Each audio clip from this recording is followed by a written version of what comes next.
क्योंकि आप 2 बार विधायक भी रहे, उठाते आए कि एक भील प्रदेश की कल्पना आपने की थी और आप उसकी मांग को विधानसभा में उठाते आए। अब चूंकि आपकी पार्टी बन चुकी है, 3 विधायक, 1 सांसद हो गए, तो इस मांग को कितनी प्रबलता से उठाएंगे और क्या ये मांग अभी भी लगता है आपको कि वाजिब मांग है?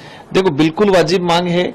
इस मांग की हिस्ट्री में जाना पड़ेगा। मैं हर साथियों से ये चर्चा में यही कर रहा हूं कि मांग कब से उठी, क्यों उठी। इस मांग पे जब भी हम चर्चा करते हैं तो 2 चीजों पे 2 सवाल बनते हैं कि ये मांग कब से उठी, क्यों उठी। क्या ये मांग सिर्फ राजकुमार होते हैं भारत आदिवासी पार्टी उठा रही है, या ये मांग थी पिछले 5 सालों में उठी है। ये मांग बहुत पहले से उठती आ रही है, आजादी से पहले उठी, आजादी के बाद भी कई लीडरों ने उठाई। क्या ये मांग सिर्फ राजस्थान अकेले से नहीं उठ रही, ये मांग मध्य प्रदेश से भी उठ रही है, ये मांग गुजरात से भी उठ रही है।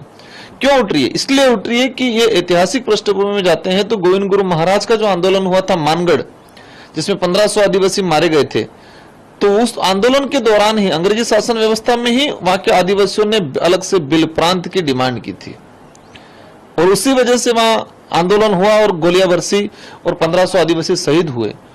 तो शहीदों का त्याग जो दिया है उसका परिणाम आज तक नहीं मिला आजाद भारत में भी। आजादी के बाद भी कई लीडरों ने, मध्य प्रदेश के कांतिलाल जी भूरिया हैं, ऐसे कई लीडरों ने इस बात को उठाया है।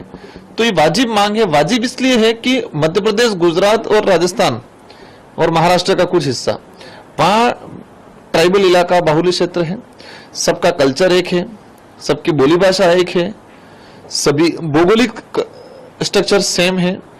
तो ये इलाका 4 भागों में बंटने की वजह से आज इस चारों स्टेटों के चारों ट्राइबल इलाके में, जिसको बिल प्रदेश को हम आइडेंटिफाई करते हैं भौगोलिक दृष्टि से, इस स्टेटों में, इस इलाके में, चारों स्टेटों में गवर्नमेंट ने ध्यान नहीं दिया।